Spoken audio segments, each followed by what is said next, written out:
تو عبداللہ بن مبارک فرماتے ہیں فرض حج کر لیا، نفل کرنے جا رہا تھا، 300 دینار پاس تھے، میں پہنچ گیا کوفے تک،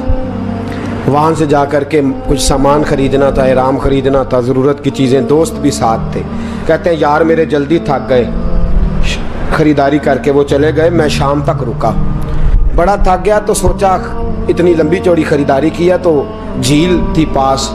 میں نے کہا وہاں جا کے ذرا ٹھنڈی ہوا لیتا ہوں، کہتے ہیں میں اس طرف گیا، رات کا اندھیرا تھا، مری ہوئی بھینس پڑی تھی،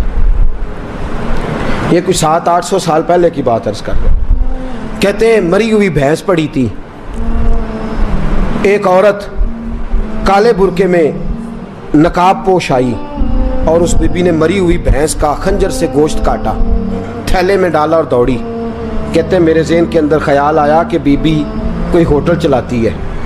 اور مردہ جانور کا گوشت لوگوں کو کھلاتی ہے، ویسے تو جاسوسی منع ہے، اس نیت سے کہ مسلمانوں کو بچاؤں اس کے پیچھے ہو لیا۔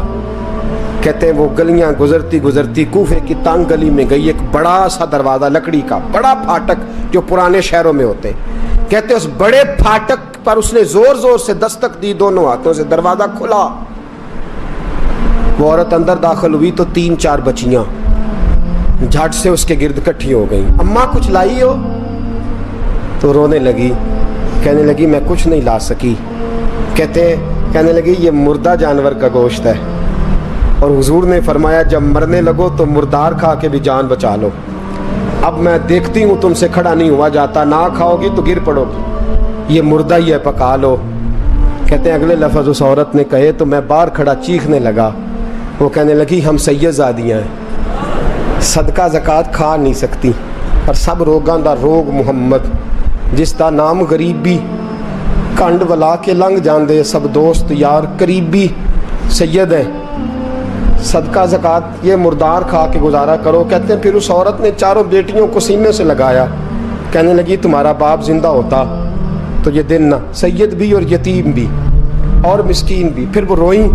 حضرت عبداللہ بن مبارک کہتے ہیں زور زور سے دروازے پہ دستک دی، بی بی باہر آئی، کون ہے؟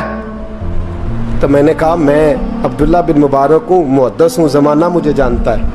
میرے شاگردوں کی لسٹ بڑی لمبی ہے۔ کہنے لگی اچھا تو؟ کہنے لگا یہ 300 دینار ہیں، تو مہربانی کرے تو رکھ لے، چلے اپنا کام کریں ہم جانے ہمارا۔ کہتے میں نے زمین پہ گھٹنے ٹیک کے نا تو سید زادی کے آگے ہاتھ باندھ دیے،